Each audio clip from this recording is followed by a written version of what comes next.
think that it would be very naive for me and all of us to not say that the advancements in technology are not part of the problem.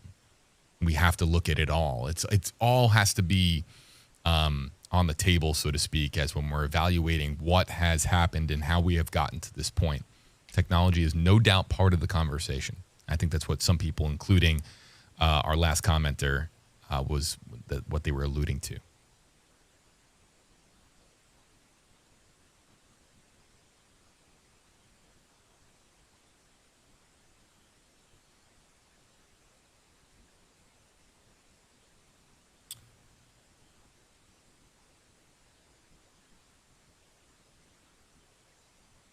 Again, I can animate comments on screen. I'm reading your comments. I'm reading them all, really, for the most part, within reason. Some of the longer ones are difficult for me to read in their entirety.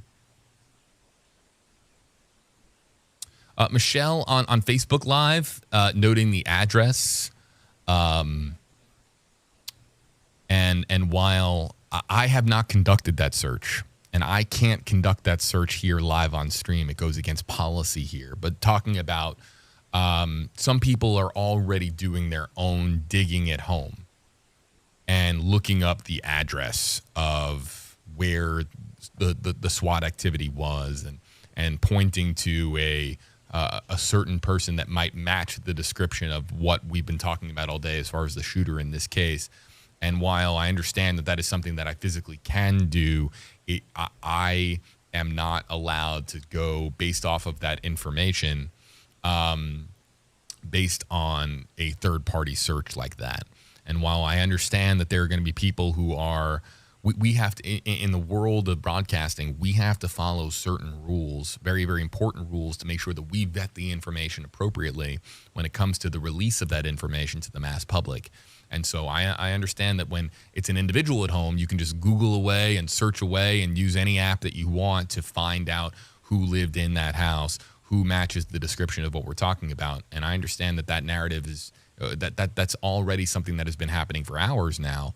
It's not something that I can physically do here in the Stream Center within our station's policy, and it's done to protect the release of information, to make sure that we are releasing information that we're supposed to be releasing and making sure that the information is confirmed by authorities. Is there, for example, if inside of that home there's a 28-year-old female, matches everything that has been described by authorities up until this point, it would be us connecting dots to say that that is the shooter in this case, because it could be another 28-year-old female who lives in that home just by pure coincidence. It has happened before.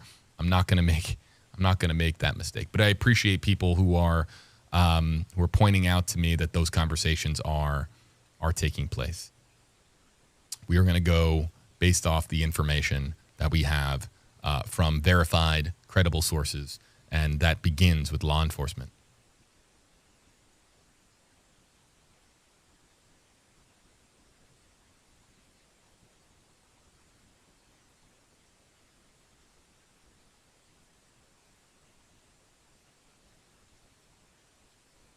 Noah Mitchell, and we'll spotlight some more comments in the meantime. Hashtag KJB.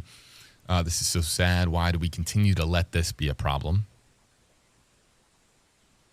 Matt Lynn says, hashtag KJB, it seems the only factor that is uniquely American is firearm access. Other nations have mental health struggles, social media access, etc. That is the opinion of one of our commenters, and Matt.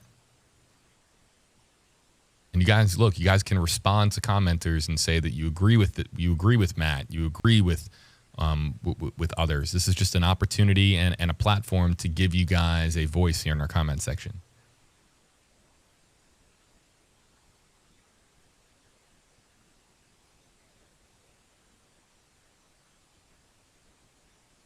Kyle says, hashtag KJB, want to ask how you feel about those trying to investigate cases like this. Do you think that they can be fully accurate just on the internet research alone? A lot of times they are. I'm not gonna lie to you guys. A lot of times that the research that is done on an amateur level, on a sleuthing level, a lot of that is done accurately. And I don't want to discredit everybody out there from being, just your amateur Google searcher. Sometimes you'll have people that are that come from a law enforcement background or come from an information when it comes to PI work. And sometimes you'll have those people online that are digging up information and have more of a background and have more credibility when it comes to that information getting dispersed on the internet. But I have also heard of so many times and been part of the conversation so many times where so many people were wrong, people who claim to be 100% authoritative. And yes, this goes back to the Gabby Petito story, people who claim to be 100% certain that something was true, and then it comes out hours or days later that that person was 100% incorrect. And so it's really important to remember that while there is a lot of information that is accessible with just a couple of taps of our fingertips, so oftentimes have we heard of stories where people are completely and totally wrong because they don't have a background in investigative work or a background in law enforcement.